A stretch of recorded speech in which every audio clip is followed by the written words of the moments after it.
Aung San Suu Kyi, welcome to Norway. It's a pleasure to see you.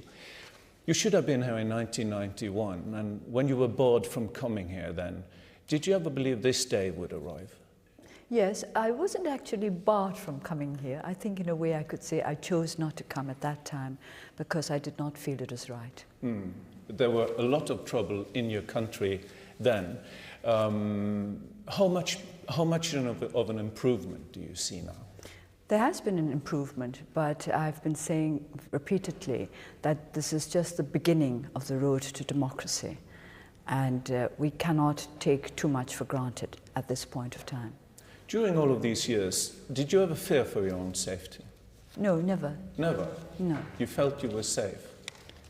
I actually never thought of my situation in terms of safety or danger.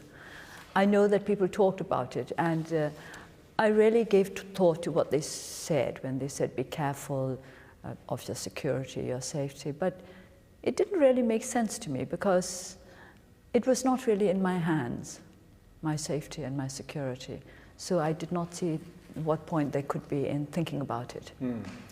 But when you were sitting there in your house at University Road, were you aware of that all over the world there were people having prayer vigils for you? There were even songs written for you, songs sung about you. Gradually, yes, because in the early days of my first term of house arrest, there were not too many Burmese language programs on the international media network. For example, at that time, I think the BBC had perhaps about half an hour a day, the VOA half an hour to 1 hour in the Burmese language. And of course, most of the news about Burma are on those programs. So I didn't get as much news about movements to support us in the world as I got later when the times of these broadcasts were increased because of demand.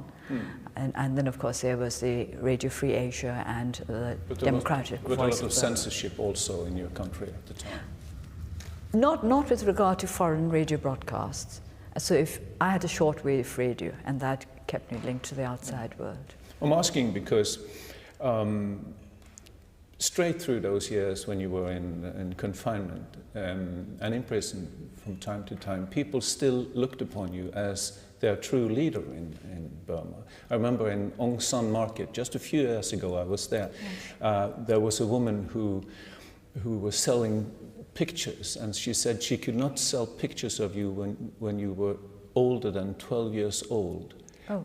And they even only whispered your name. That's how dangerous it felt.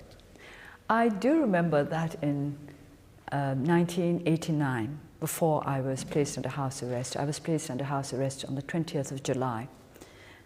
But on the week before, the 19th of July, is Martyrs' Day. That's the day on which my father was assassinated along with his colleagues. So they used to have on Burmese television programs about my father a couple of weeks before Martyrs' Day. And they still had a program of that kind in 1989. But I was struck by the fact that when they showed photographs, family photographs of us, there was my father with my two brothers in his arms, and there was my mother with me in her arms like this. They'd cut off the photograph here so that my picture as a baby was out of the family picture. Really? Yes, I was struck by that because I was just a few months old, and they cut the photograph off where my mother was holding me and just showed my mother, my father, and my two older brothers. That's how dangerous you were to the regime. I thought it was very funny. You thought it was Yes. funny? And very silly too. But I mean, your personal story, your personal experience is so intertwined with the destiny of Burma, isn't it? I would like to think that's intertwined with the destiny of my people, all of us together. Isn't that the same thing? I don't like my destiny to be spotlighted. It's the destiny of the people of Burma that we are trying to get into our hands.